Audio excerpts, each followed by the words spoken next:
Sir हाँ बिल्कुल, आज का भी बहुत ज्यादा इंपॉर्टेंट लेक्चर है, बिल्कुल भी मिस नहीं किया जाएगा। आज बड़े ध्यान से सुनना है आप लोगों ने, और अगर कोई दिक्कत लगती है तो मेरे साथ डिस्कस करिएगा, ठीक है। तो सबसे पहले मैं सेक्शन की बात करूंगा। कल हमने किया था चैप्टर स्टार्ट टीडीएस। टीडीएस बहुत ही ज्यादा इंपॉर्टेंट चैप्टर है। 3 से 4 लेक्चर, 4 लेक्चर में मैक्स खत्म होना चाहिए ये, ठीक है। और इसको रिवाइज जरूर करते रहिएगा, क्योंकि कारण क्या है, 7 से 8 नंबर तक, 6 से 8 नंबर तक मिनिमम ये जा सकता है। ये मई अटेम्प्ट के लिए, मई 26 के लिए, सितंबर 26 के लिए, खास करके ये 2 अटेम्प्टों में बहुत ज्यादा इंपॉर्टेंट है, ठीक है। जैन में आएगा नहीं आएगा कुछ नहीं कह सकते, मई और सितंबर में पक्का है, तो ध्यान दीजिए। वैसे भी अगर आप स्कैनर चेक करोगे तो इसमें से हर बार 6 नंबर का क्वेश्चन, 8 नंबर का क्वेश्चन आ रहा है। सबसे पहले हमने सेक्शन, सर टीडीएस होता क्या था, मैं एक बार फटाफट रिवाइज करवा देता हूँ। टीडीएस होता था कि गवर्नमेंट ने देखो पूरा एक साल, एक 4/25 से लेके 31/3/26 तक जितना पैसा कमाया, उसकी इनकम टैक्स रिटर्न भरनी होती थी 31 जुलाई से पहले पहले। पूरा साल वेट करने के बाद भी एसएससी क्या करता है, समटाइम रिटर्न ही नहीं भरता, टैक्स ही नहीं जमा कराता, टैक्स कम जमा करा देता है, ठीक है। तो हमारा इनकम टैक्स डिपार्टमेंट इतना नहीं है कि सिंगल सिंगल बंदे को ट्रेस कर सके। तो भारत सरकार ने फैसला किया कि क्यों ना टैक्स जमा करवाने की जो रिस्पॉन्सिबिलिटी है, वो जो इनकम अर्न कर रहा है उसको छोड़, उसकी बजाय जो उसको पे कर रहा है इनकम, उसकी रिस्पॉन्सिबिलिटी कर दी जाए। तो इन्होंने क्या किया था कि जो पेयर था उसको बोला कि भैया जब तुम इनकम पे करोगे उसको, तो उसकी इनकम में से कुछ टैक्स काट के हमें जमा करवा देना, उसको टीडीएस बोला जाता है, उसको टीडीएस बोला जाता है। इसके कुछ सेक्शंस हैं, मेन इसमें 4 चीजें ही याद रखनी है। सेक्शन में 4 चीजें कौन कौन सी, सेक्शन का हेडिंग, सेक्शन का नाम, ठीक है जी। सेक्शन का हेडिंग याद रखना है, सेक्शन का नाम याद रखना है, ठीक है। पॉज करने से, सेक्शन का हेडिंग और सेक्शन का नाम याद रखना है आप लोगों ने, ठीक है। तो उसके बाद पेयर कौन है, फिर टाइम क्या है, फिर उसका रेट क्या है, फिर उसकी थ्रेशोल्ड लिमिट क्या है। ये 4 चीजों को आपने ध्यान में रखना है। सबसे पहले हमने सेक्शन किया कल 192, किस चीज का था, सैलरी का, बिल्कुल सही। सैलरी, पेयर कौन होता है, एम्प्लॉयर। एम्प्लॉयर टीडीएस डिडक्ट करता है, कब करता है, at the time of payment, ठीक है जी। और टाइम के बाद है रेट, रेट है स्लैब रेट्स, और कब करता है, जब उसकी मैक्सिमम एग्जम्पशन लिमिट से सैलरी ज्यादा हो। बस मेन ये सेक्शन इतना ही है। इसके अलावा मैंने एडिशनल कुछ पॉइंट्स करवाए। एडिशनल में मैंने ये बताया कि अगर एक एम्प्लॉयर, एक एम्प्लॉय एक से ज्यादा एम्प्लॉयर के पास काम कर रहा है, तो वो क्या कर सकता है, दूसरे एम्प्लॉयर को बोल सकता है, किसी भी एक एम्प्लॉयर को बोल सकता है कि भैया तो दूसरे एम्प्लॉयर की सैलरी ऐड करके उसका टीडीएस डिडक्ट कर ले।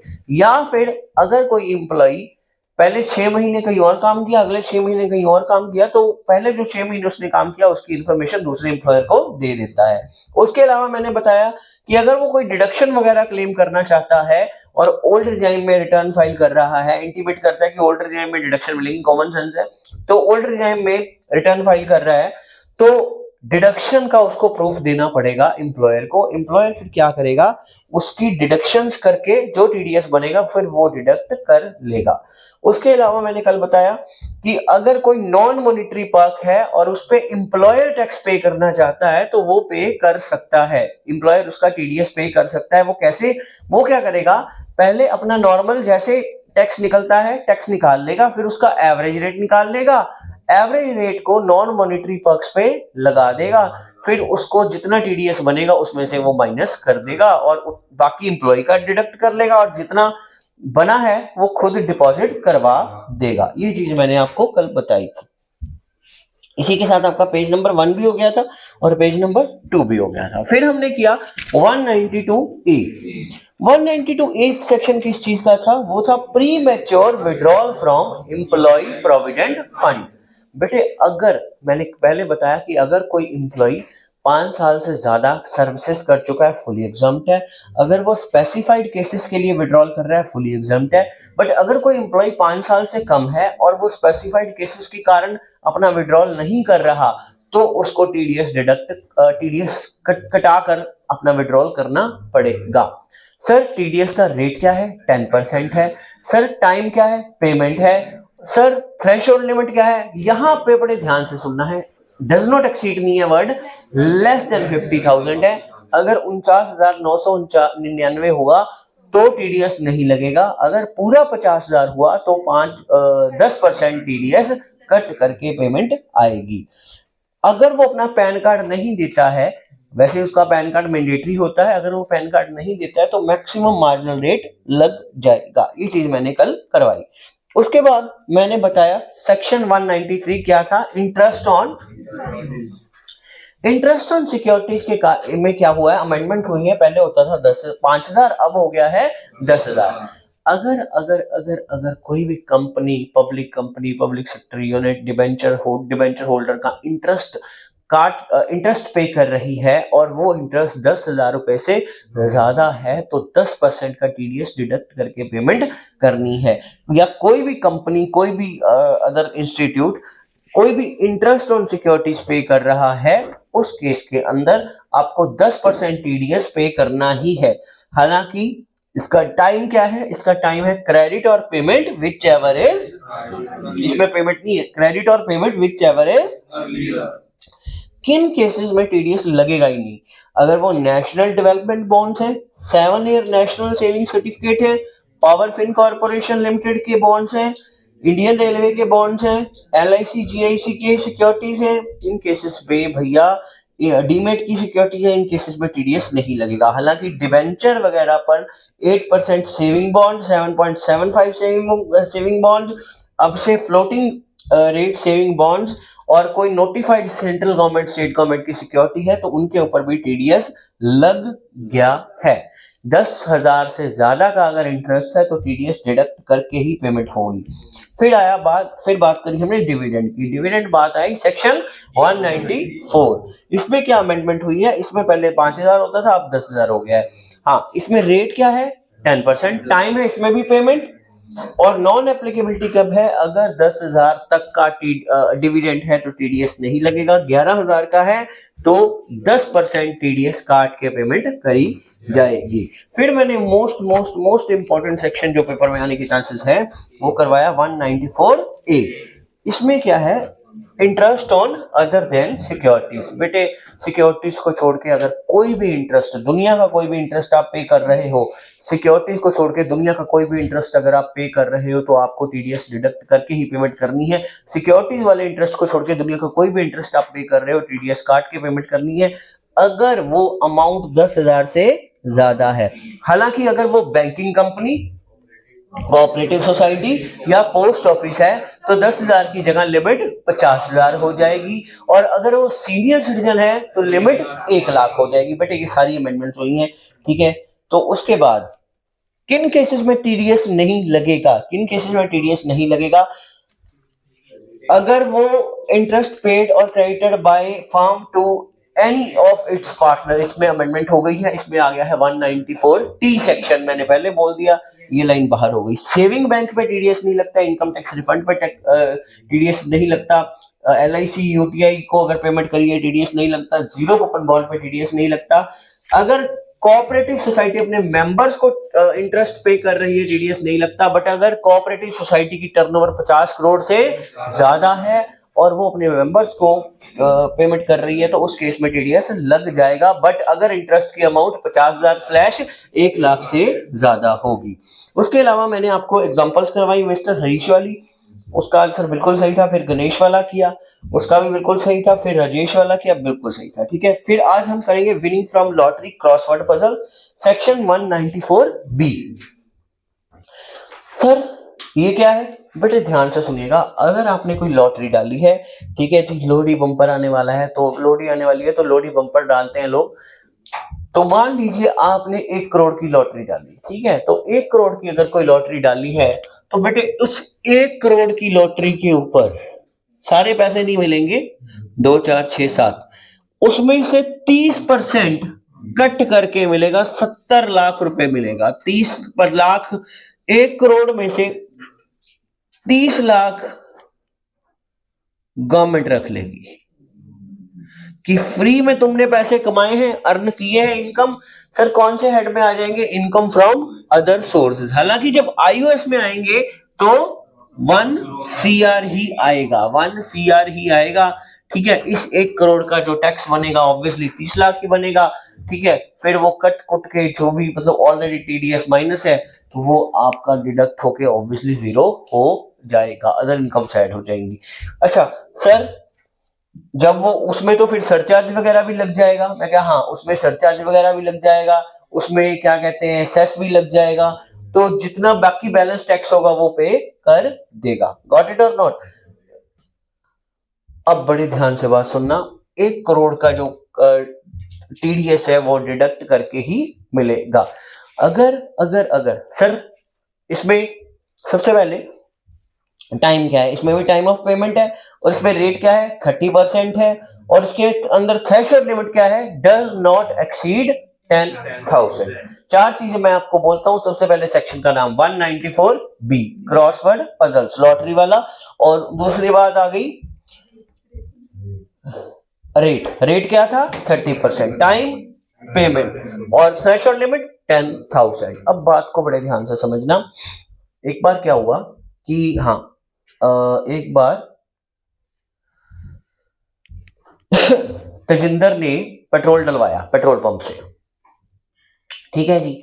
तो इसने क्या किया, पेट्रोल पंप से पेट्रोल डलवाया, तो चलो वहां पे उन्होंने कहा कि अगर आप 500 का पेट्रोल डलवाओगे तो आपको एक कूपन दे दिया जाएगा। इसको कूपन मिल गया, ये कूपन लेके घर आ गया। चलो एनीवेज 1 महीना निकल गया, 2 महीने निकल गए, 2 महीने बाद इसको कॉल आई कि सर आपको कार निकली है,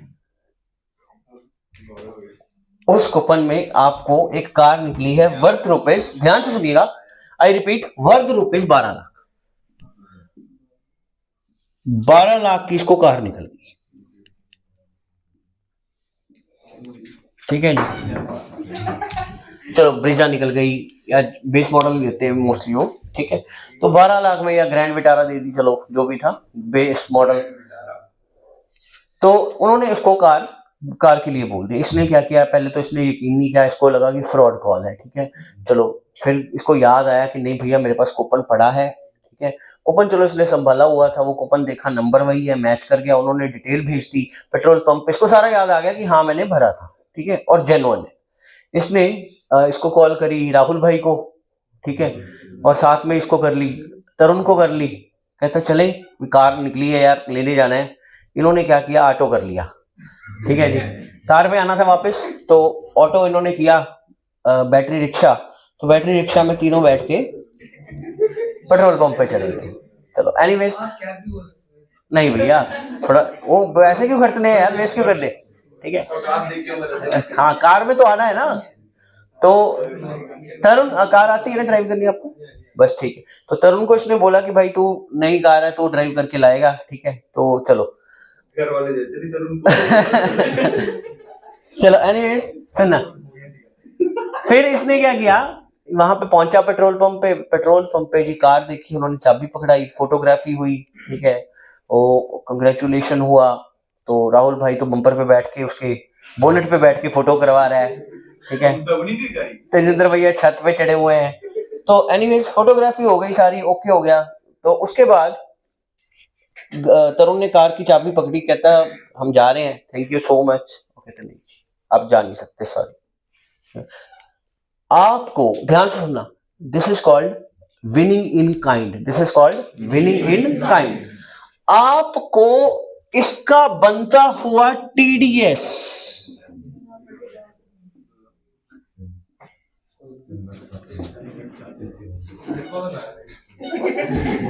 तो तेजिंदर कहता राहुल को भाई कितने पैसे, कहता मेरे पास 50 रुपए। तो उससे पूछा, तो भी ऑटो पे गया था पता चला। तो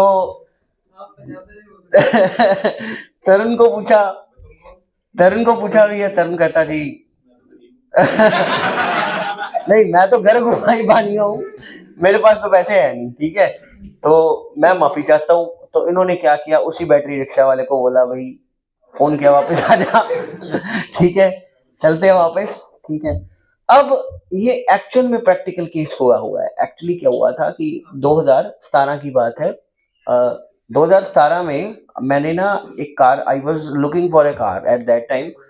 तो मैं देख रहा था टाटा की ओर जा रहा था कि टाटा त्यागो देख लेते हैं। मैंने टाटा त्यागो देखी OLX पे, ठीक है, मैं सेकंड हैंड देख रहा था उस टाइम पे। तो उसने डाला हुआ कि कार का जो प्राइस है, जो न्यू कार थी वो थी 6 लाख की, उसने डाली हुई थी आई थिंक 4.5 लाख की, और ही सेड कि 0 किलोमीटर से आपको मिलेगी, ठीक है। तो मैं एक ही बात सोच रहा था कि अगर ये शोरूम की कार है, कई वो डेमो कार बेचते हैं ना कि फर्स्ट ओनरशिप आपको ही मिलेगी, ठीक है। तो फिर मैं कहा नहीं यार, फिर मैंने उसको कॉल करी, मैंने कहा भैया, कहता हाँ जी सर मैं ना एक्चुअली मोहाली से बोल रहा हूँ, ठीक है, तो ये कार टाटा की शोरूम में ही खड़ी है। मैं कहा ठीक है। तो कहता जी ऐसा है कि मैं IPL देखने गया था, उस टाइम पे क्या था, एक ऑफर चल रहा था इनका टाटा का, त्यागो को प्रमोट कर रहे थे कि अगर किसी ने कैच पकड़ लिया, ठीक है, कैच वाले को कार मिलेगी। वो कैच वाले को कार, उसको कार निकल आई, देख ले किस्मत थी वहां पे उसकी, तो उसको कार मिल गई। जब वो गया शोरूम, वो कहते जी 1,80,000 2 लाख, वो मेरे को कहता भैया मैं तो 10-15 हजार रुपए सैलरी मेरी है, ठीक है, मैं इतने पैसे अफोर्ड नहीं कर सकता कि मैं 2 लाख रुपए इनको दे दूं, ठीक है। वो कहते हैं 1 टाइम में पेमेंट चाहिए, मेरे को लोन वगैरह भी नहीं मेरा हो रहा, तो आप एक काम करो, आप 4.5 लाख मेरे को पे कर देना, ठीक है, प्लस वहां पे जो पेमेंट है वो पे कर देना। तो मैंने कहा फिर मेरे को क्या फायदा होगा, फिर मेरे को क्या फायदा होगा। फिर उसने क्या किया, उसने फिर मतलब वही नेगोशिएशन पे आना था, उसने 3.5 लाख पे आ गया, 3.5 लाख और कम पे आ गया, 1 लाख और कम हो गया, ठीक है, 1.5 लाख का मेरे को फायदा हो रहा था, सिंपल सी बात है। तो फिर मैंने कहा ठीक है यार, पर पंगा क्या था, बेस मॉडल था, ठीक है, बेस मॉडल में 2017 में या 16 में आई थिंक, उस टाइम पे एयर बैग भी नहीं आते थे। तो मेरे को था कि नहीं भाई एटलीस्ट एयर बैग तो होने चाहिए, एटलीस्ट सेफ्टी तो पहले है, ठीक है। और उसको मैंने बोला कि भैया तुम ऐसे करो, तुम शोरूम वालों के साथ सेटिंग कर लो उनको बोलो कि मेरे को आप थोड़ा अपग्रेड कर दो मॉडल, मैं पैसे एक्स्ट्रा दे दूंगा, 2 लाख रुपए एक्स्ट्रा दे दूंगा, मेरे को अपग्रेडेड मॉडल दे दो। तो दे सेड कि नहीं जी ऐसा हो नहीं सकता, क्योंकि जो एक्चुअली में विनिंग है वही मिलेगी। तो फिर मैंने वो ड्रॉप कर दी।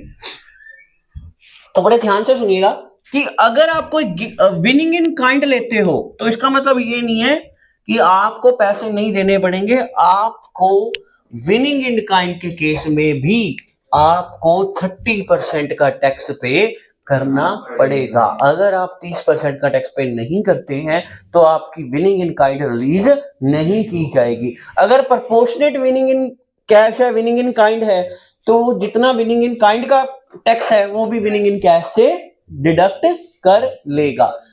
हाँ बिल्कुल क्लियर है बच्चों, कोई कंफ्यूजन? ठीक है, तो ये सेक्शन खत्म करते हैं। 194B, सबसे पहले winning from lotteries, crossword puzzle. 194B, rate of tax on any income of a casual और हाईलाइट नॉन रेकरिंग नेचर। ये तो कभी कभार आनी है भाई। विनिंग फ्रॉम लॉटरी है, क्रॉसवर्ड पजल है, कार्ड गेम है, ठीक है, एनी अदर गेम है, रेसेस है, ठीक है, तो इन पे 30% लग जाएगा। बेटे ये जो हॉर्स रेस है ना, इसके सेक्शन अलग है, तो मैं हॉर्स रेस का अभी थोड़ी देर में सेक्शन करवाता हूं। तो ये फिलहाल सिर्फ मैं लॉटरी क्रॉसवर्ड पजल को ही कवर कर रहा हूं। उसके बाद रेट क्या है, 30%, टाइम क्या है, पेमेंट, ठीक है। तो 194 according to the provision of section 194B, every person responsible है for paying to any person whether or non resident, highlight कर लो यहां पे, any income by the way of winning from और crossword puzzle और card game or other game of any sort is required to deduct income tax. TDS rate है 30%, no TDS अगर छोटी winning है, 10,000 से कम की विनिंग है या इक्वल टू 10,000 की विनिंग है तो टीडीएस नहीं लगेगा। विनिंग बाय जैकपॉट इसी सेक्शन के अंदर आता है। Cases where the winning are in kind और पार्टली इन काइंड और partly in cash. In the case where winning are wholly in kind, ये देखो कार वाली एग्जांपल क्या थी, होली इन काइंड, या partly in cash or partly in kind, but the part is cash is not sufficient to meet the liability of deduction of tax. तो उस case में क्या होगा, the person responsible for paying shall before releasing the winning ensure that tax has been paid in respect of the winning. भैया payment करोगे तभी तभी तभी आपको रिलीज किया जाएगा एसेट को, तब तक आपको कार नहीं मिलेगी। मतलब इनको क्या बोला गया था जिंदर को कि भैया 3,60,000 रुपए लेके आ जा, अपनी कार ले जा, प्लस 3,60,000 के साथ में नहीं काम बनेगा, प्लस आरसी के चार्जेस, प्लस इंश्योरेंस, क्योंकि वो तो सिर्फ आपको विनिंग दे रहे हैं, ठीक है ना, plus RC plus insurance plus other taxes plus GST, ये सब आपको पे करना, हाँ पे करना पड़ेगा, बिल्कुल ठीक है। तो आपको विनिंग मतलब सिर्फ अमाउंट की मिलेगी, कार की मिलेगी, कार की वैल्यू की मिलेगी, तो ये चीजें आपको पे करनी पड़ेगी। बिल्कुल बच्चों, टैक्स की वैल्यू बहुत ज्यादा हो जाती है, ठीक है, तो कर करा के वो 5 लाख के आसपास इसको तो भी कार पड़ रही थी। तो उसके बाद इसने क्या किया, इसने कार को OLX पे डाला, ठीक है, या केस 2 5 लाख लेके आ गया।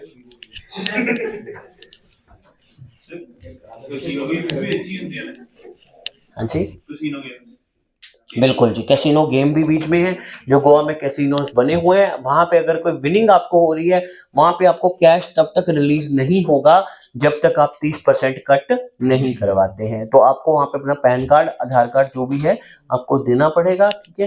तो गवर्नमेंट के जो वहां पे रजिस्टर्ड कैसीनोस हैं, तो वहां पे आपको पेमेंट करने से पहले वो आपको डिडक्ट करके पेमेंट करेंगे। Got it. उसके बाद पेज नंबर 6 को मैं छोड़ रहा हूं अभी 2 मिनट के लिए, बीए सेक्शन को छोड़ रहा हूं, ये नया सेक्शन है, बी सेक्शन, पहले आ रहा हूं बी। विनिंग फ्रॉम, बेटे सेम सेक्शन है, बस एक बात बोलूं, वहां पे क्या था वर्ड, क्रॉसवर्ड पजल, यहाँ पे क्या है, हॉर्स रेस, वहां पे लॉटरी था, यहाँ पे हॉर्स रेस है, ये सिर्फ हॉर्स रेस के लिए। अदर विनिंग के लिए 194 बी है, और हॉर्स रेस के लिए 194 बी है, हॉर्स रेस के लिए। सर हॉर्स रेस यहाँ पे पंजाब में तो नहीं है, इसके क्या कहते हैं, ट्रैक बने होते हैं, ठीक है, बेंगलुरु वाली साइड या आई थिंक इन साइड होती होगी, मैंने कभी देखा नहीं, मतलब प्रैक्टिकल लाइफ में अभी तक ऐसा कुछ नहीं देखा हमने, तो मूवी में जरूर देखा है, रेस मूवी में। तो 194 बीबी, 30% का टीडीएस रेट है, थ्रेशोल्ड लिमिट यहाँ पे भी 10,000 है, टाइम यहाँ पे भी पेमेंट है, सारा कुछ सेम है, कॉपी पेस्ट है, बस नाम चेंज है। क्या चेंज है, 194 बीबी और विनिंग फ्रॉम हॉर्स। कोई कंफ्यूजन नहीं सर, ये सेक्शन तो हो गया। बेटे मेरे से बच्चे पूछते होते थे कि सर जो हम ये हर साल आईपीएल होता है उस टाइम पे ड्रीम 11 बहुत ज्यादा पॉपुलर गेम है, ठीक है, इसके अलावा एक ड्रीम 11 है, एक कौन सी है, 2 है ना, बंद हो गया, माई 11 सर्कल, अच्छा कब से बंद हुआ है,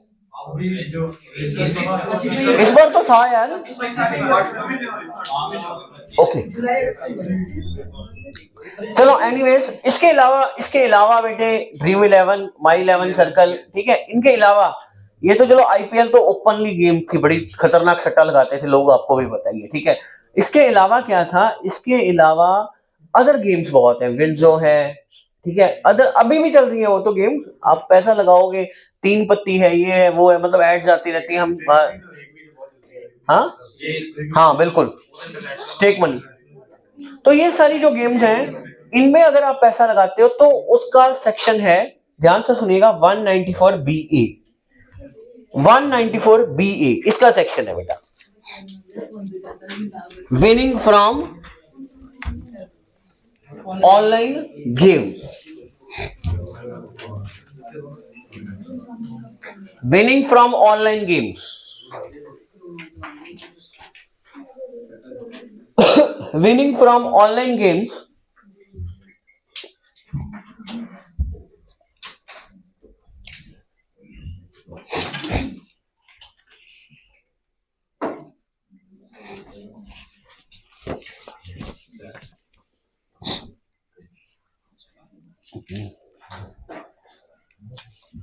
सर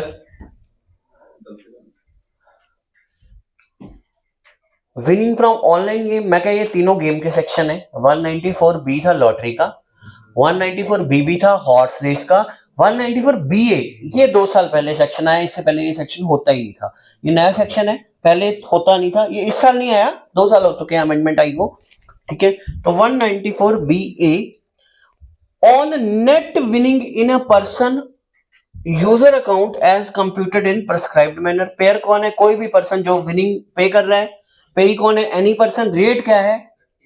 30%। बेटा इसका टाइम अलग है, उसका टाइम था टाइम ऑफ पेमेंट, इसका टाइम अलग है। इसका ध्यान से सुनिएगा, इसका ऐसा नहीं है टाइम, इसका ना पॉइंट है, इंपॉर्टेंट है, ध्यान से समझना। देखो ऐसा होता है, जो विनिंग होती है,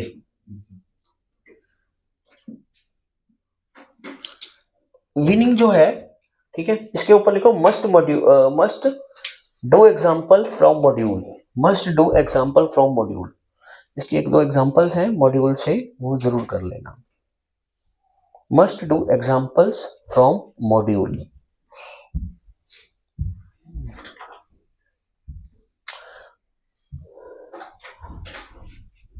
अच्छा बेटे समझना बात को, जो विनिंग है, विनिंग आपके वॉलेट में पैसे ऐड हो जाते हैं।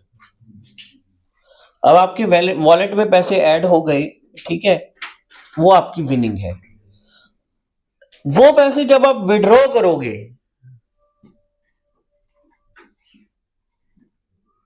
विड्रॉ का मतलब क्या होता है? Transfer to bank account. जब वो पैसे आप विड्रॉ करोगे, ठीक है, तो उस टाइम पे टीडीएस लगेगा, at the time of withdraw.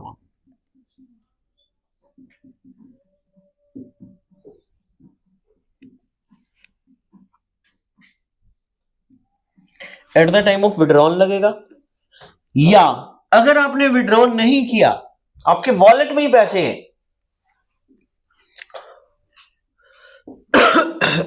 तो 31 मार्च को,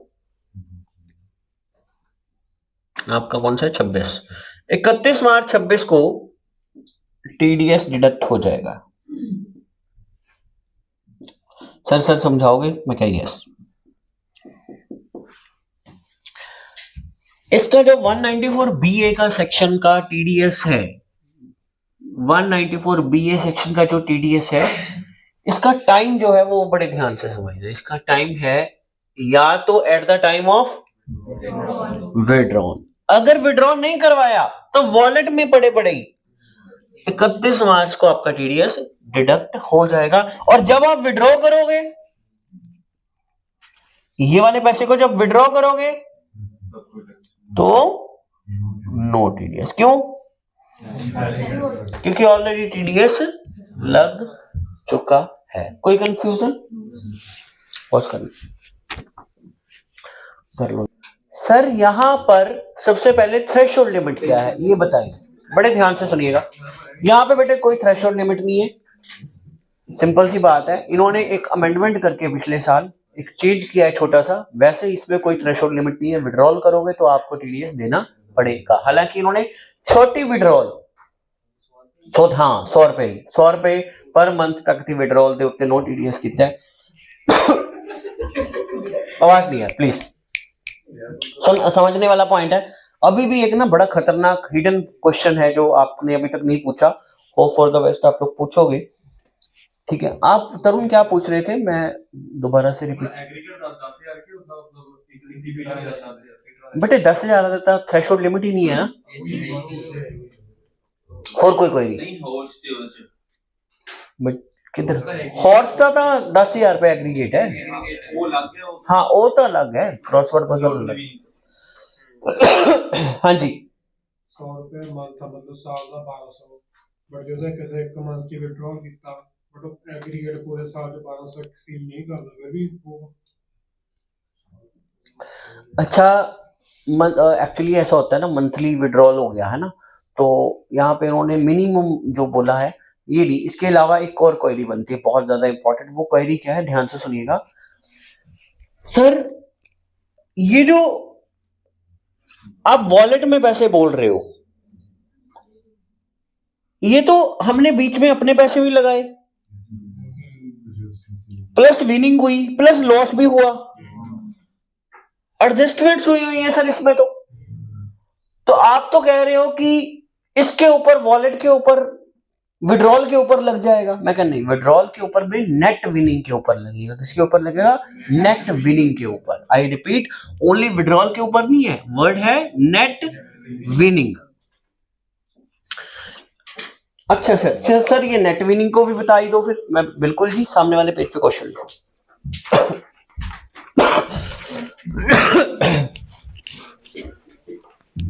नेट विनिंग बता दो। मिस्टर क्या नाम था इसका, छुट्टियों वाला, Hemant. Mr Hemant one,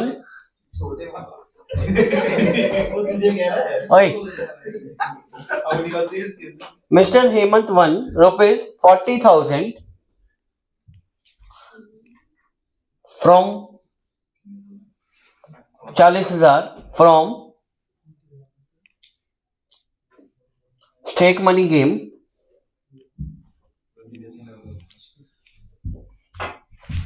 He withdrew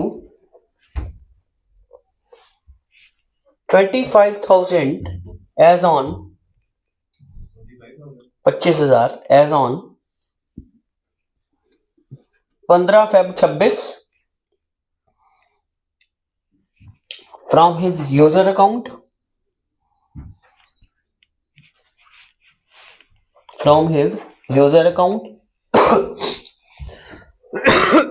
and amount transferred to bank,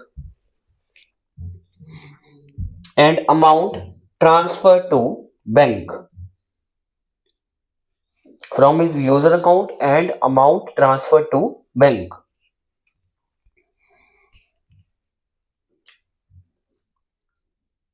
He did not withdraw balance amount till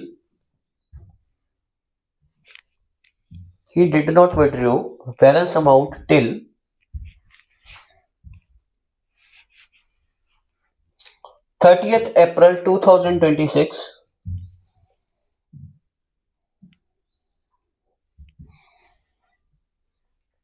Calculate amount and date of TDS.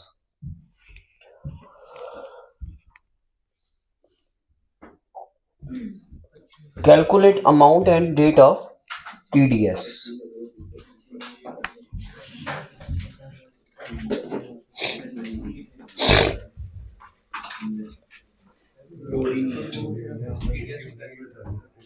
हाँ जी, क्या आंसर आएगा? एक का आंसर आएगा 15/2/2026। कितनी अमाउंट विड्रॉ की? टीडीएस क्या आएगा?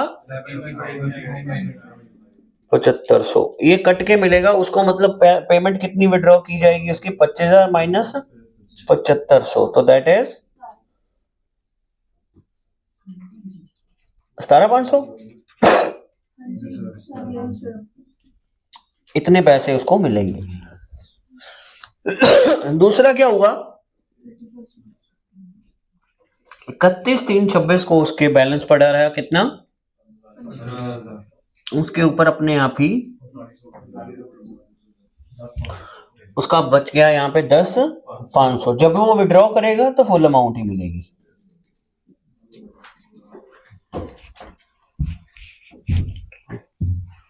विड्रॉ के टाइम पे उसको फुल अमाउंट ही मिलेगी। सेक्शन कौन सा है? 194 BA online games.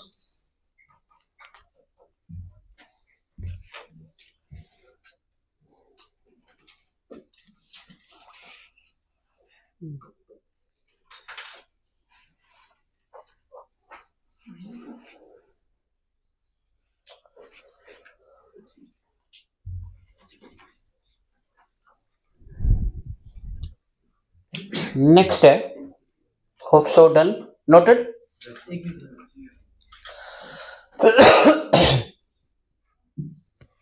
Example 2,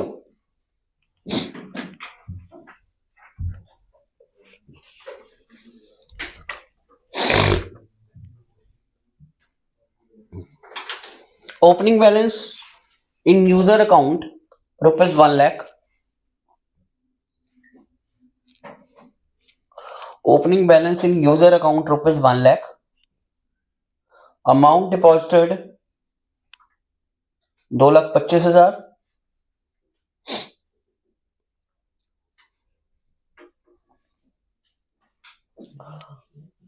amount deposited 2,25,000, दिमाग लगा के करना, बड़ा आसान सा क्वेश्चन है। Amount withdrawn 3,75,000, 3,75,000, 3,75,000, amount withdrawn 3,75,000, 3,75,000, closing balance 27,000,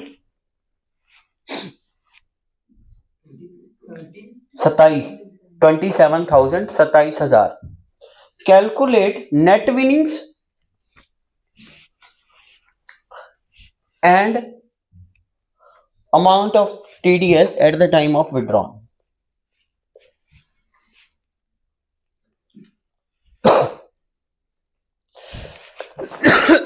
Calculate net winning and amount of TDS at the time of withdrawal.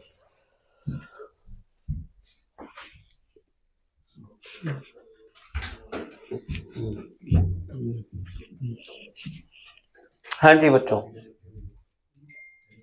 दिमाग लगा के बताओ, क्योंकि मैंने पहले बोल दिया नेट विनिंग फाइंड करनी पड़ेगी। क्यों, क्या होंगी नेट विनिंग?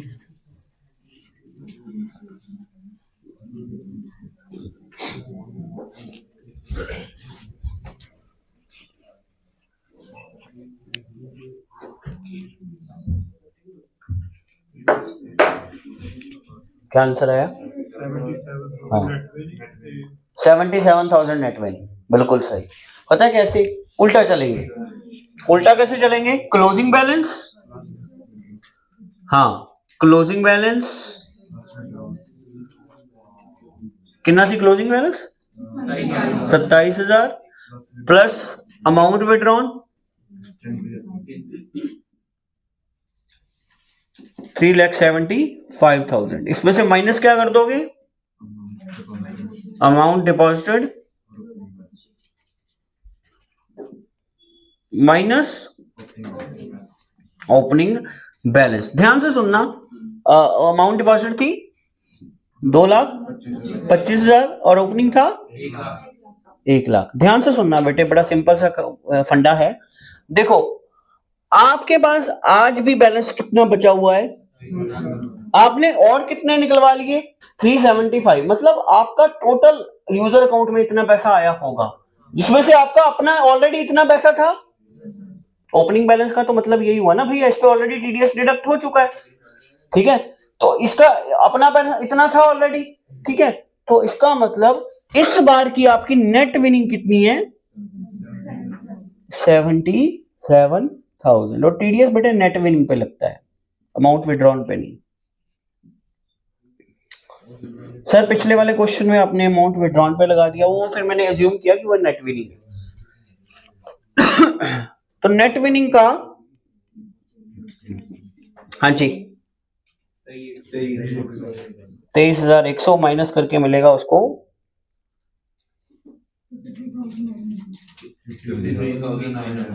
53,900। और बेटे इस तरीके के आपको क्वेश्चन आएंगे, एमसीक्यूज हो सकते हैं, मेन क्वेश्चन हो सकते हैं, बड़ा क्वेश्चन हो सकता है। तो आपको सॉल्व लगेगा विड्रॉन के टाइम पे 23। आपको पता है कितने पैसे मिलेंगे? सॉरी पैसे आपको कम मिलेंगे, सॉरी 77 नहीं, गलत लिख दिया यहाँ पे। आपको मिलेंगे 375 में से 23,100 कट करके मिलेगा।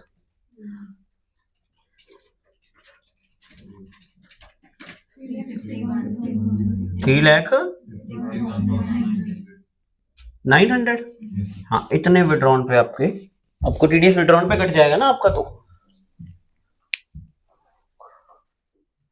ठीक है। सर जो 27,000 है क्लोजिंग बैलेंस, वो 31 मार्च को अगर कुछ नहीं होता तो उसके बारे में एक नोट दे दो कि हमने एज्यूम कर लिया कि इसके ऊपर भी लग गया। हाँ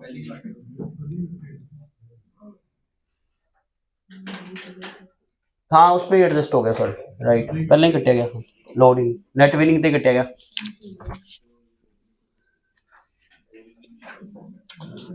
क्लियर है सर? कोई कंफ्यूजन बच्चों? बस इसमें यही पूछी गया, इसे और ज्यादा कुछ इसमें क्वेश्चन है नहीं। चलो चलो चलो अगला सेक्शन, टाइम कम है थोड़ा सा, खींचते हैं।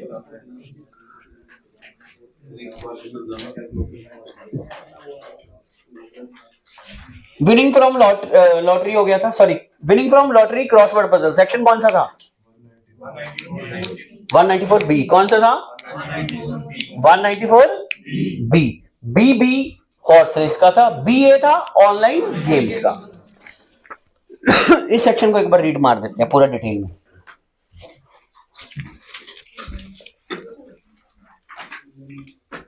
Winning from online games 194 BA on the net winning in a person user account as computed in prescribed manner, any person responsible for income by the way of such saving paying any person rate time.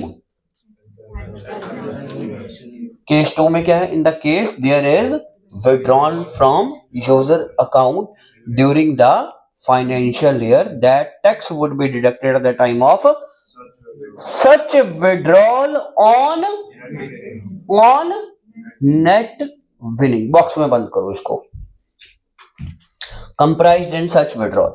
In addition, tax would also be deducted on the remaining amount of net winning in the user account as computed in prescribed manner at the end of the financial year, where the net winning are wholly in kind और partly in cash. वही पुरानी बात कि अगर Holi in kind है तो आपको kind के ऊपर, काइंड की जो मार्केट वैल्यू होगी, जो भी फेस वैल्यू होगी, उसके ऊपर आपको टैक्स जमा करवाना पड़ेगा। उसके बाद आपको बिफोर विनिंग को रिलीज करने से पहले टैक्स जमा करवाना पड़ेगा। Meaning of certain term, online game and intermediary जो ऑफर करता है गेम्स को खिलाने के लिए। यूजर कौन है? यूजर अकाउंट क्या है? जो गेम खेलता है वो यूजर है, और यूजर अकाउंट क्या है? जो ऑनलाइन उसको आईडी मिलती है वो यूजर अकाउंट होता है। अदर इंपॉर्टेंट नोट्स, टैक्स में not be deducted on withdrawal on the satisfaction all of the following conditions, namely net winning अगर कहां तक है? ₹100 पर मंथ तक है। Tax not deducted on the account of his concession is deducted at the time of when the net winning comprised withdrawal exceed ₹100 in the same month or subsequent month, or there is no such withdrawal at the end of the financial year. Deductor undertake the responsibility. हाँ, अगर deductor खुद बोल देता है कि मैं ही जमा करवा दूंगा, उस केस में टीडीएस नहीं कटेगा, या ₹100 तक का है तो टीडीएस नहीं कटेगा। Question 2, when the net winning in kind, तो काइंड है तो भैया काइंड के केस में आपको उसकी वैल्यू के ऊपर टैक्स लगाना है और यूजर से लेना है। अगर यूजर टैक्स नहीं देता है तो आप तब तक एसेट रिलीज नहीं करोगे, जो मैंने कार वाली अभी एग्जांपल करवाई। उसके बाद वैल्यूएशन कैसे करना है? The valuation would be based on, question number 3 पढ़ रहा हूं। The valuation would be based on off the winning in kind, except in following cases: the online game intermediary has purchased the winning before the provide to it to user. In that case purchase price जो होगा वही उसकी value मानी जाएगी। दूसरा, online game intermediary manufacture खुद बनाता है और उस केस में जो भी मार्केट वैल्यू है लोगों से, कस्टमर से चार्ज करता है, वही उसका प्राइस माना जाएगा। फर्दर क्लैरिफाइड दैट क्या GST will not be included for the purpose of valuation। ठीक है जी, टीडीएस लगाते टाइम जीएसटी को बाहर रख के आपको टैक्स लगाना है। गॉट इट और नॉट? कोई कंफ्यूजन? बड़ा सौखा सा सेक्शन है। अगला सेक्शन,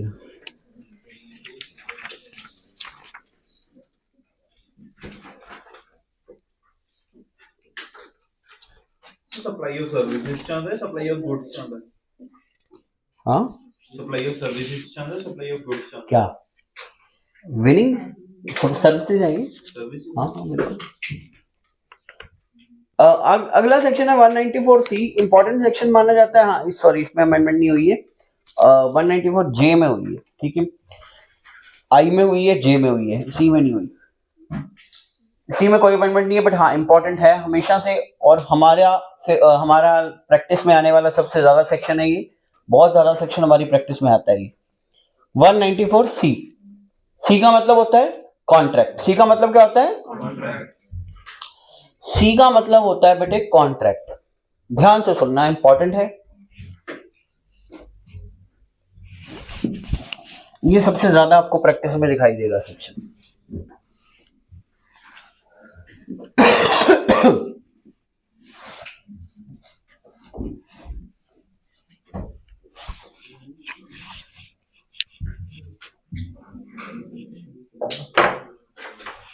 वन 194 सी, बेटे ध्यान देना please. C for contract. Contract के केस में दो पार्टीज होती हैं, कौन कौन सी? कॉन्ट्रैक्टर और कॉन्ट्रैक्टी। सब कॉन्ट्रैक्टर कौन बोला?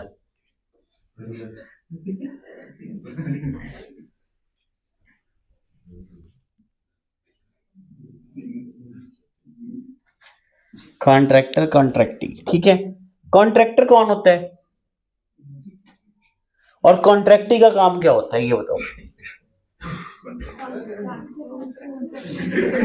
और एक सेकंड, इनकम किसको हो रही है? इनकम किसको हो रही है? कॉन्ट्रैक्टर को। कॉन्ट्रैक्टी मतलब जिसका हम काम करके दे रहे हैं, राइट। मान लीजिए एक कंपनी है, बड़ी सिंपल सी एग्जांपल ले रहा हूं, ठीक है। मैंने ये जैकेट डाली हुई है, ठीक है, इंदिरा हौजरी की है। इंदिरा हौजरी वाले क्या करते हैं? इंदिरा हौजरी वाले ये बटन जो है ना जैकेट के, ये खुद नहीं लगाते, हाँ ये जॉब वर्क करवाते हैं, ठीक है। आपने जो शर्ट्स डाली होंगी, मोस्टली शर्ट्स बाहर से जॉब वर्क करवाया जाता है, वो चाहे ड्यूक हो चाहे वो मोंटी कार्लो हो, ठीक है, ये सारे बाहर से काम करवाते हैं। जो जिप लगी होती है जैकेट्स में लगी होती है, पैंट में लगी होती है या हुक लगी होती है, सारा बाहर से करवाते हैं। इसके अलावा जो टैग लगे होते हैं हमारे, ठीक है, ये डिजाइन बने होते हैं, टैग लगे होते हैं, लोगो बने होते हैं, ठीक है, ये भी मोस्टली जो है बाहर से करवाए जाते हैं। इस काम को बोला जाता है जॉब वर्क। क्या बोला जाता है? Job work. ध्यान से सुनना। अब दो पार्टीज होती हैं, एक होता है कॉन्ट्रैक्टर। कॉन्ट्रैक्टर क्या है? जो काम करके दे रहा है, ठीक है, जॉब वर्कर, जॉब वर्कर। अब कॉन्ट्रैक्टर ने क्या किया? काम करके दिया,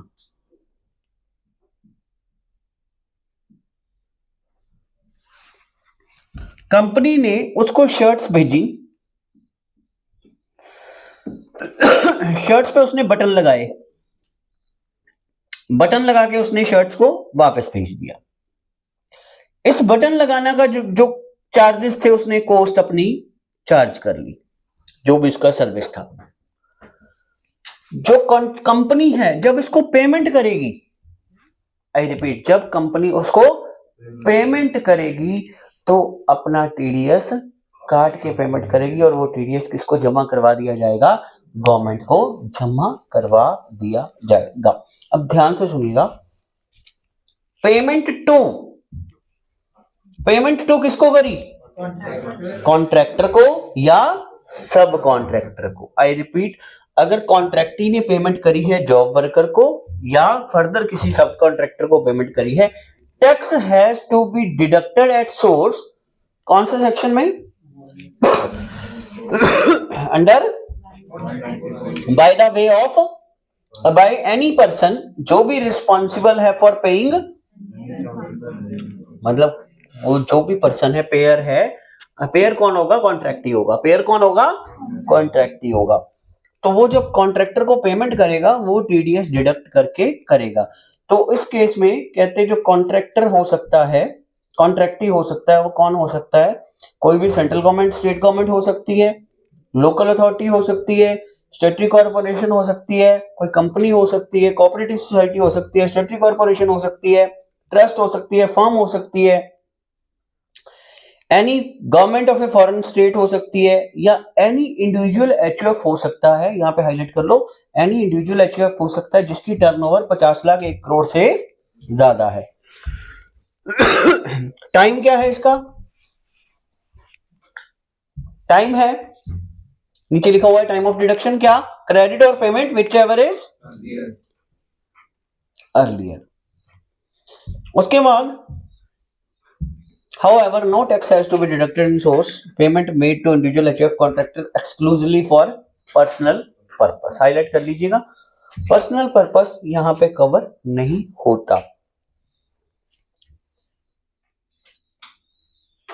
रेट ऑफ टीडीएस क्या है? अगर तो कॉन्ट्रैक्टर कौन है,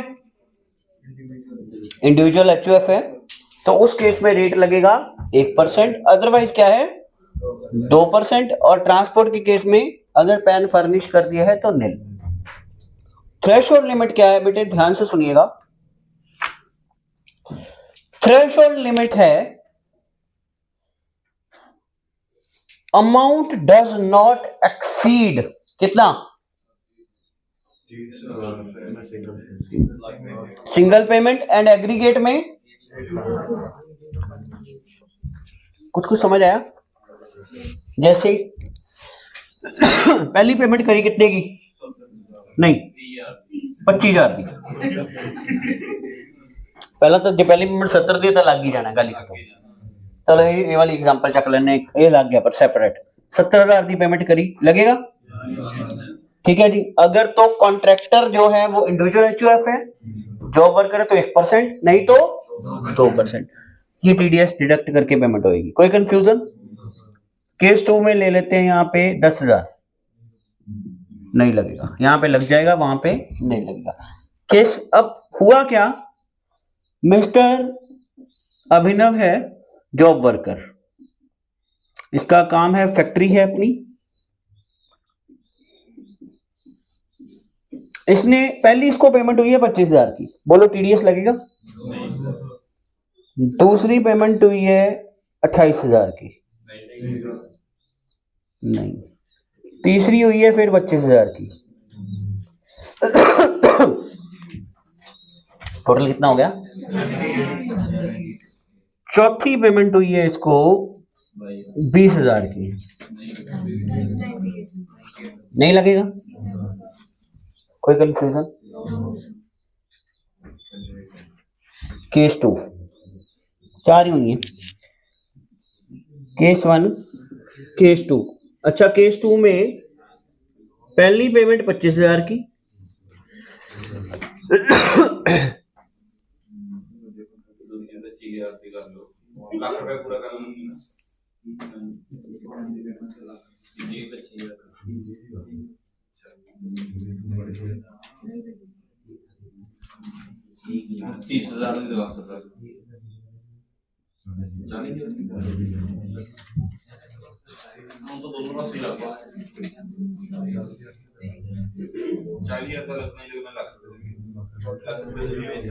लगेगा?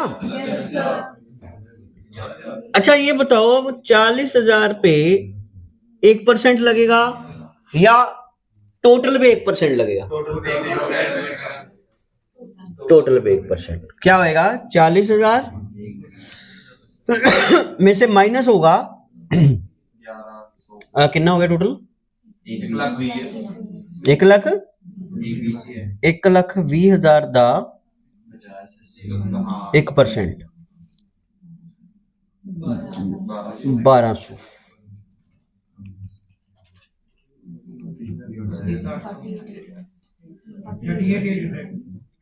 इतने की पेमेंट हो जाएगी।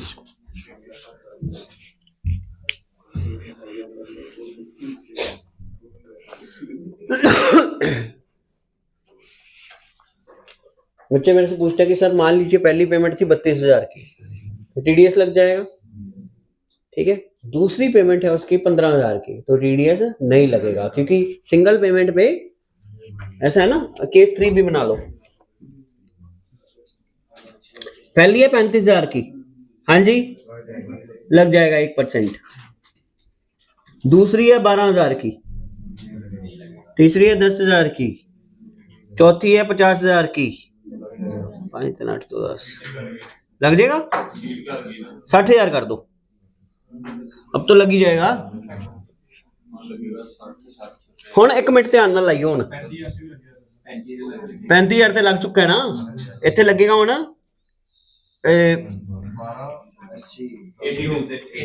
82 पे लगेगा। 8200 820 क्योंकि 35,000 से लग चुका है ना। नोट कर लो ये सारे केसेस एग्जांपल्स हैं। पॉज कर रहा हूँ वीडियो को। सेक्शन हम कर रहे थे 194C, सी फॉर कॉन्ट्रैक्टर। ध्यान से सुनिएगा। और पेज नंबर 9 पे मैंने अभी एग्जांपल करवाई है। बच्चे ने एक क्वेरी पूछी। क्वेरी ये थी कि सर अगर यहाँ पे 25, यहाँ पे 25 50 और यहाँ पे 80 और यहाँ पे 21,000 हो, यहाँ पे 21,000 हो तो टोटल हो जाएगा 1,01,000। तो 21,000 पे वो 30,000 से कम है तो भी टीडीएस लगेगा। हाँ यार, क्योंकि एग्रीगेट में 1,00,000 क्रॉस कर रहा है तो 21,000 पे भी टीडीएस लग जाएगा। जो 21,000 पे टीडीएस लगेगा वो 1,01,000 के अकॉर्डिंग भी लगेगा। दूसरी क्वेरी बच्चे ने पूछी, हाँ सेम क्वेश्चन मिलता जुलता 1,03,000 वाला, page number 9 x ABC limited वाला को पड़ा हुआ है। और बेटे पेयर जो है वो एबीसी लिमिटेड है, पेई जो है कॉन्ट्रैक्टर जो है, I repeat x limited, x है इंडिविजुअल है, तो 1% टीडीएस लगेगा। अच्छा एक क्वेरी और पूछी थी बच्चे ने कि सर पेज नंबर 8 पे सर ये सी जो है किन किन केसेस में लगता है। वर्क्स इंक्लूड, ध्यान से सुनिएगा, अगर आप एडवर्टीजमेंट कर रहे हो तो भी 194C लगेगा। पेज नंबर 8 नीचे बिल्कुल। अगर आप ब्रॉडकास्टिंग टेलीकास्टिंग तो भी 194C लगेगा। ट्रांसपोर्टर हो, गुड्स कैरिज का काम कर रहे हो तो भी 194C लगेगा। केटरिंग का काम कर रहे हो तो भी 194C लगेगा। उसके अलावा मैन्युफैक्चरिंग करके दे रहे हो product according to the specification, मतलब it is called job work. इसके साथ मैन्युफैक्चरिंग वाली लाइन के साथ पैरा के साथ लिख लो जॉब वर्क। जॉब वर्क करके दे रहे हो तो भी 194C लगेगा। जो ज्यादातर हमें प्रैक्टिकल में प्रैक्टिस में दिखता है वो यही जॉब वर्क वाला दिखता है, क्योंकि मोस्टली कंपनीज बाहर से काम करवाती है। उसके अलावा 194D नीचे आ गया। 194D मिल गया। मैन्युफैक्चरिंग वाला जो पैरा है उसके साथ जॉब वर्क लिख लो।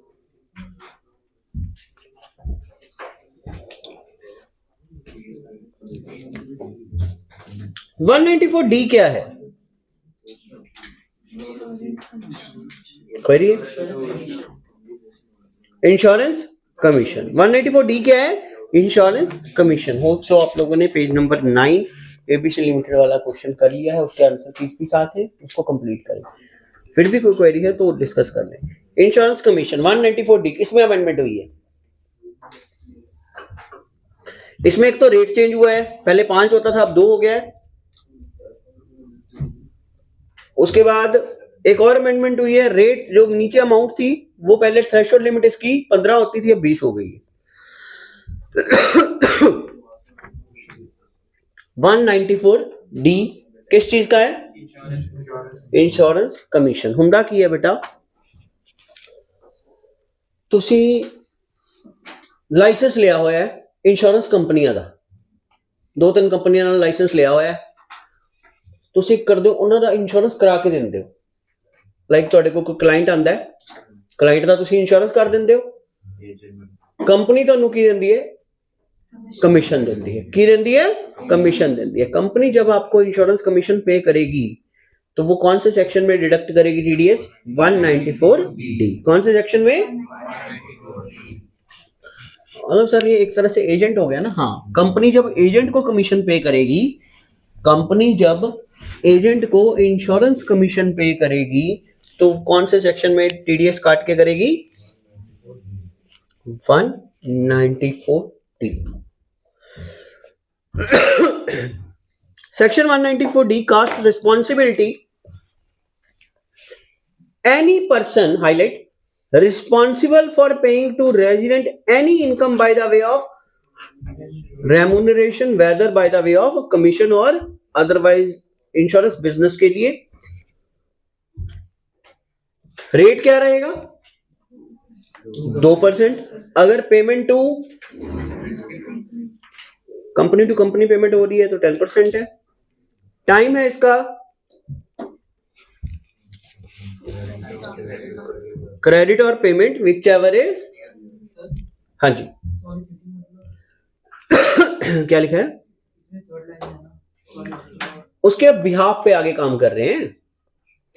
उसके बाद 20,000 लिमिट क्या है, 20,000। चार चीजें याद रख लेना। सबसे पहले 194D किस चीज का है, रेट क्या है 2%। हालांकि 10% कंपनी टू कंपनी आपको 2% ही आएगा एग्जाम में, ठीक है। टाइम क्या है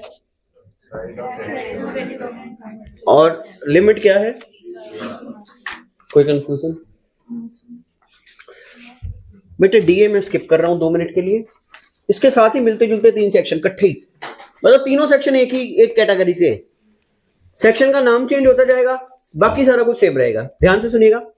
कमीशन ऑन 194। बेटे आपको पता होगा ये जो लॉटरी टिकटें बेचते हैं, स्टॉल लगा के बैठे होते हैं ना, इनको कमीशन मिलती है। इनको सेल करने पे कमीशन मिलती है, लॉटरी टिकट बेचने पे कमीशन मिलती है। कौन देता है, गवर्नमेंट। जैसे हम जो कमीशन देखते हैं ना, कौन सी पंजाब स्टेट ही चलती है यहां पे तो लॉटरी बम्पर। इसके अलावा बहुत सी लॉटरीज अलग हैं, ठीक है। बहुत सी लॉटरीज हैं। जो भी बेचने वाला है, ठीक है, देखो जो खरीदने वाला है वो तो पैसे देगा इसको, ये पैसे कंपनी को देगा या पंजाब स्टेट को देगा। उसके बदले में लॉटरी बेचने के बदले में इसको क्या मिलेगी, कमीशन मिलेगी। ये जो कमीशन इसको मिलेगी कौन से सेक्शन में टीडीएस कटेगा, 194G में। जब पंजाब स्टेट या कंपनी इसको कमीशन देगी टीडीएस कटेगा। अच्छा इसकी लॉटरी निकल आई, कौन से सेक्शन में टीडीएस काट के पेमेंट करनी है, 194B। कौन सा था, बी, हॉर्स रेस था, बीबी तो बी ओनली, बीबी था हॉर्स रेस का, बीए था ऑनलाइन गेम्स का। कल सुने जाएंगे ये सेक्शन आपसे। अच्छा कमीशन का था 194G, रेट है इसका 2%। टाइम है इसका क्रेडिट और payment which ever is, threshold limit इसकी भी वही है क्या, 25। अच्छा सर इसकी भी 15 थी, हाँ इसकी भी 15 थी, अमेंडमेंट हुई है, सब में अमेंडमेंट हुई है। 194H, देखो 3 कमीशन इकट्ठियां आ गई, डी च इंश्योरेंस थी, जी च, एच च अदर कोई भी कमीशन है, एनी कमीशन अदर, किनको छोड़ के, लॉटरी और इंश्योरेंस को छोड़ के कोई भी कमीशन एच में आ जाएगी, ठीक है। तो रेट यहां पे भी क्या है, लिमिट यहां पे भी क्या है, और टाइम यहां पे भी क्या है, क्रेडिट और पेमेंट विच एवर इज। हालांकि यहां पे एक लाइन दे रखी है, अगर कोई इंडिविजुअल एचयूएफ है जिसकी टर्नओवर 1 करोड़ या तो वही उसमें टीडीएस डिडक्ट करेगा। कोई भी परचेज की कमीशन, सेल की कमीशन, किसी भी गुड्स की कमीशन, कोई ये प्रॉपर्टी की कमीशन, कोई भी, तो आप टीडीएस डिडक्ट करके पेमेंट करोगे। कौन से सेक्शन में, 194H।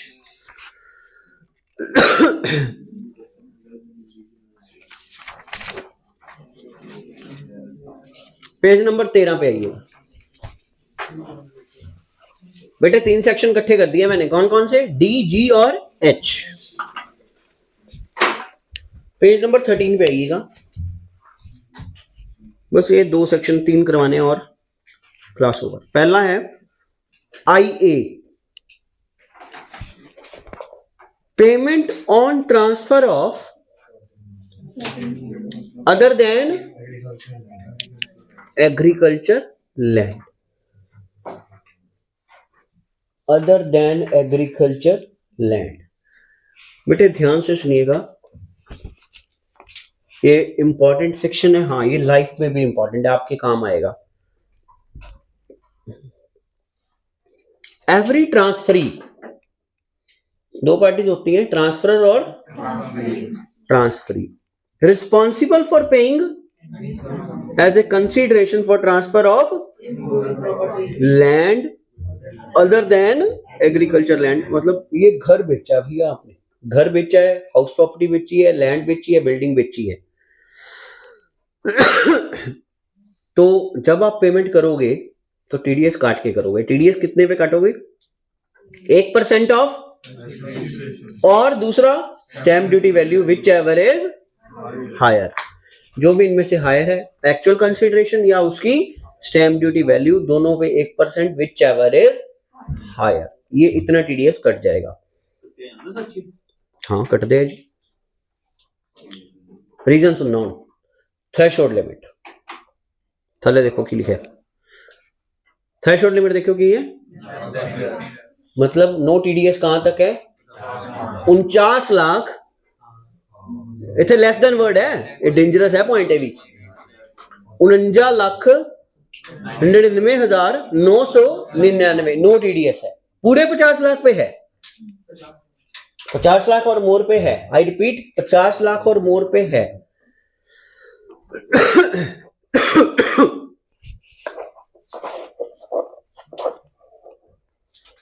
₹50 लाख और मोर पे टीडीएस लग जाएगा। बेटे एग्रीकल्चर लैंड ही छड़ती उन्होंने, फिर अर्बन ते रूरल गल ही खत्म हो गई ना। क्या agriculture land means rural agriculture, देखो साफ लिखा है, in other word transfer of urban agriculture land will attract the, हाँ ये है IA the consideration of SDV land is 50 lakh और मोर, लिखा हुआ है बिल्कुल जी। टाइम ऑफ डिडक्शन क्या है? क्रेडिट और payment which ever is early. मेरे एक स्टूडेंट ने बताया मेरे को, कहता सर एक होया साडे नाल, मैं कहा की होया? कहता असी ना घर वेचिया सी ते उन्होंने ने जो सानू पेमेंट कीती है टीडीएस कट के कीती है। कहना पक्के दी पेमेंट सीगी, ठीक है 70-80 लाख दी सी, कहना टीडीएस कट के आई है पेमेंट। ओके, क्योंकि रीजन क्या था कि 50 लाख या 50 लाख से ऊपर की अगर इससे कम है फिर टीडीएस नहीं, फिर 1% वाला फंडा नहीं एप्लीकेबल होगा। मतलब इन्होंने पता क्या किया गवर्नमेंट ने, ਜਿਹੜੀਆਂ ਵੱਡੀਆਂ लैंड बिल्डिंग ਵੱਡੀਆਂ ट्रांजैक्शनां 50 लाख तो उत्ते वालियां, वो सारियां उन्होंने कंट्रोल किया। इनडायरेक्टली पता की किया इन्होंने? टीडीएस कटा लिया। हुण टीडीएस जो कटिया गया है तो यह मतलब दूजी पार्टी कैपिटल गेन शो करेगी, उन्होंने कैपिटल गेन शो करना पैना, उन्हें की हैड दे विच ITR भरी है, ये चेक करनी है, तां करके इन्होंने 50 लाख तो उत्ते वाले पॉइंट चक्के है। सेक्शन क्या है एक बार फिर से, ठीक है 194 किस चीज का है? Payment on transfer of certain immovable property other than, rate क्या है? 1% ऑन कंसिडरेशन या whichever is, threshold limit क्या है? Less than 50 lakh no TDS, पूरा 50 लाख या उससे ज्यादा है तो लग जाएगा। नेक्स्ट है IB, ये भी इंपॉर्टेंट है। Payment of rent by certain individuals. बेटे ये ध्यान से पढ़ना, ये इंपॉर्टेंट सेक्शन है, बस ये आज का आखिरी सेक्शन है। सेक्शन 194 IB आज का आखिरी सेक्शन है ये, बाकी कल करेंगे। IB रिक्वायर, बेटे ध्यान से सुनिएगा, एनी पर्सन, क्या लिखा है? बीइंग इंडिविजुअल, और बस इतना हाईलाइट करके बॉक्स में बंद करो, एनी पर्सन तक, एनी पर्सन इंडिविजुअल HUF।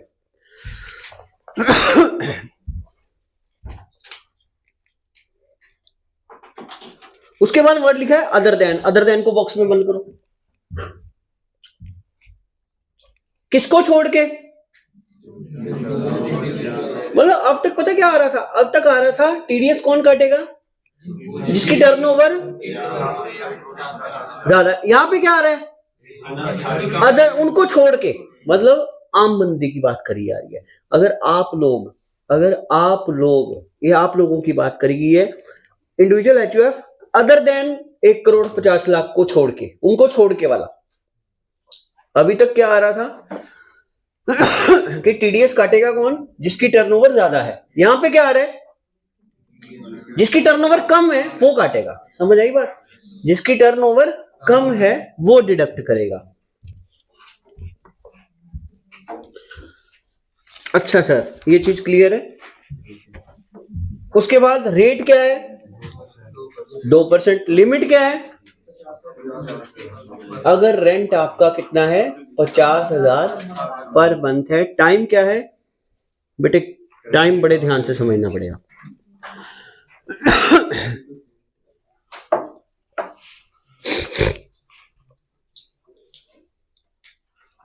ये ना, इसका टाइम थोड़ा सा समझने वाला है, ध्यान से समझिएगा।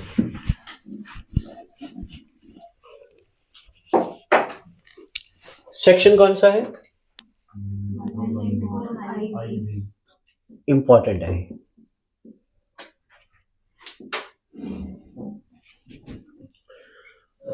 ध्यान से सुनना। मिस्टर एक्स है,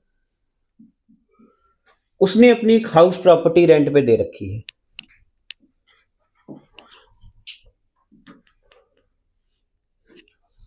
हाउस प्रॉपर्टी ऑन रेंट। इसकी एग्जांपल ही साथ साथ कर लेते हैं।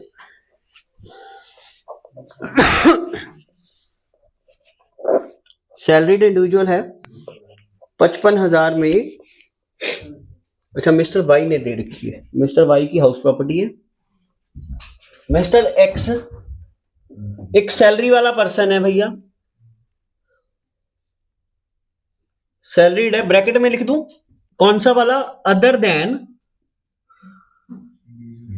इंडिविजुअल एचयूएफ जिसकी टर्नओवर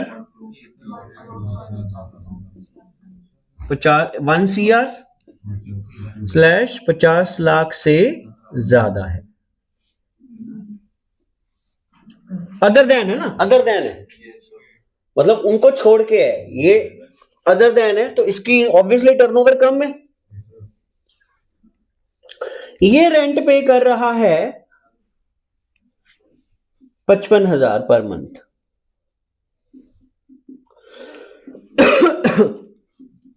यहां तक कोई कंफ्यूजन?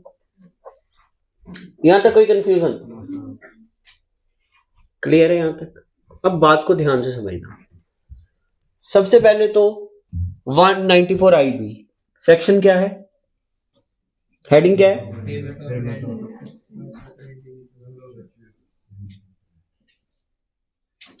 By individual.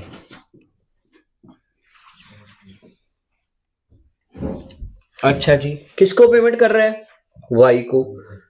सर ये पूरा साल लेट आउट रही प्रॉपर्टी? यस बेटे, ध्यान से समझना। अप्रैल, मई, जून, जुलाई, अगस्त, सितंबर, अक्टूबर, नवंबर, दिसंबर, जैन, फेब, मार्च।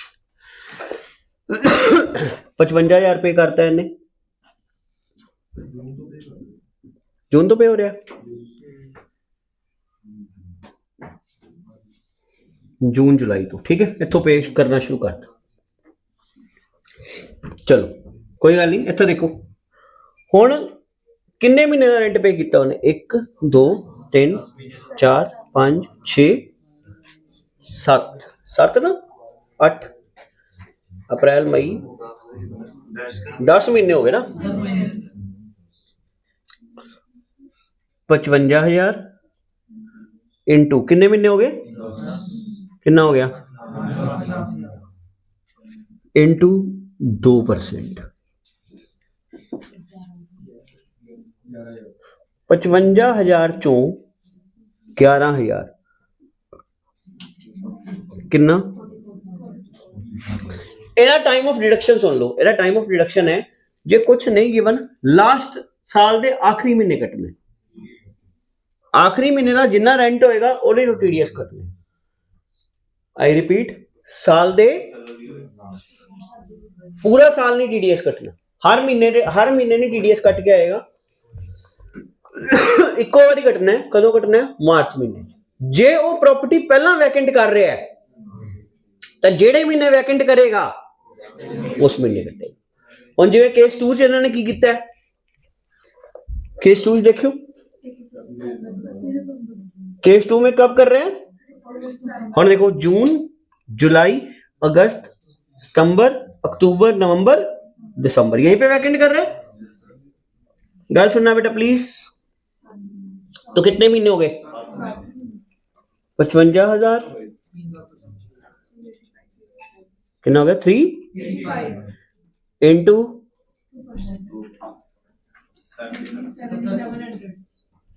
इतना टीडीएस काट के पेमेंट करनी है दिसंबर मंथ की। समझ आई बात? ठीक है। तीसरी बात, अगर वो पैन कार्ड नहीं देता है तो 2% की जगह रेट हो जाएगा 20%। रेट क्या हो जाएगा? बट फिर भी इन्होंने एक बात बोली है कि भैया अगर रेट 20% भी हो जाएगा तो भी लास्ट मंथ के रेंट से ज्यादा कभी टीडीएस नहीं हो सकता। ये बोला केस 3 में इन्होंने ये बोला है कि अगर रेट नो पैन की जगह क्या हो जाएगा? 20% हो जाएगा। नो पैन की जगह टीडीएस रेट हो जाएगा 20%, फिर भी deduction not to exceed rent of last month. उन्होंने ऊपर ही लिखा हुआ है, देखो नो पैन टीडीएस रेट 20%, साथ में ही लिखा हुआ है deduction not to exceed rent of last month. तो इन्होंने पैन कार्ड ही नहीं है, फिर किस दा नाम से टीडीएस जमा होएगा? वही है ना, हुंदा ही नहीं, प्रैक्टिकल लाइफ से पॉसिबल ही नहीं है। हुण आज दे टाइम तो पॉसिबल ही नहीं है। फिर गवर्नमेंट के खाते च मिसलेनियस साइड च करा देंगे है, पर आज के टाइम च पैन कार्ड यार नॉर्मल जी गल है, कितनी वड्डी गल है पैन कार्ड। अगे हुंदा सीगा कि अप्लाई करना है जी, हुण तां Aadhaar card equal to PAN card करता उन्होंने।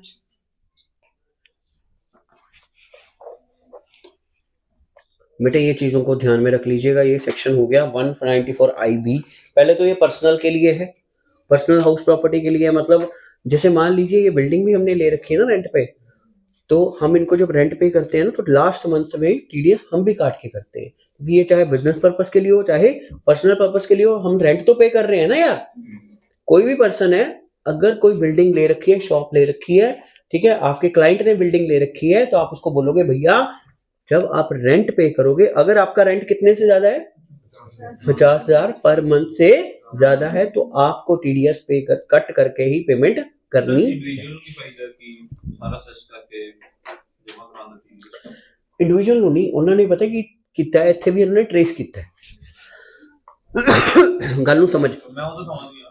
ਉਹਨਾਂ ਨੇ ਕਿਹਾ ਕਿ ਇੱਕ ਵਾਈ ਜਿਹੜਾ ਹੈਗਾ 6 ਲੱਖ ਰੁਪਏ ਦੀ ਇਨਕਮ ਫਰਮ ਹਾਊਸ ਪ੍ਰੋਪਰਟੀ ਪਾ ਰਹੇ ਤੇ ਕੀਤਾ ਉਹਨੇ। मैं वो समझ गया। फायदा तो कोई नहीं है। ਕੱਲ ਨੂੰ ਤੁਸੀਂ ਕਰ ਲੈਣੇ ਹੋ, ਥੋੜਾ ਰੈਂਟ 50,000 ਤੋਂ ਜ਼ਿਆਦਾ ਹੈ, फिर ਤੁਸੀਂ क्यों करोगे कि हाँ मैं क्यों बोदरेशन लूंगा कि मैं टीडीएस असेस कराए बदेगा। एक्चुअली वो प्रैक्टिकल लाइफ की बात होगी ना कि हम नहीं करेंगे, प्रोविजन है। ऐसा तो कई बार मकान मालिक ही रोक देता, नहीं यार तू नहीं करना, खाली कर, मैंने कराना ही नहीं। और लोग की करते हैं, होर सुन ले, एग्रीमेंट ही 50,000 तक लिखते हैं, बाकी कैश। वो तो फिर दूसरी चीजें होगी ना, अदर पॉइंट्स हो गए, वो तो छड़ दे। प्रोविजन तो है ना यार, हम ये मान के चलो कि साफ सुथरा है सब कुछ, वो तो फिर गेम तो सेट हो ही जाएगी। होर छड़, 2 अलग अलग एग्रीमेंट लिख लो, एक प्रॉपर्टी के 2 अलग अलग नाम लिख लो, तो सेटिंग तो हुई जानी है, वो अलग चीज है। यहां तक क्लियर हो गया इसका? 1 मिनट, सेक्शन कौन सा है? Payment of by individual. कोई कंफ्यूजन? रेट की है, थ्रेशोल्ड लिमिट की है 50,000 पर मंथ, टाइम की है या तो मार्च महीना या जदों खाली करांगे, विच एवर इज अर्लीयर या एप्लीकेबल, जेड़ा भी होएगा। दूसरी गल, नो पैन 20%।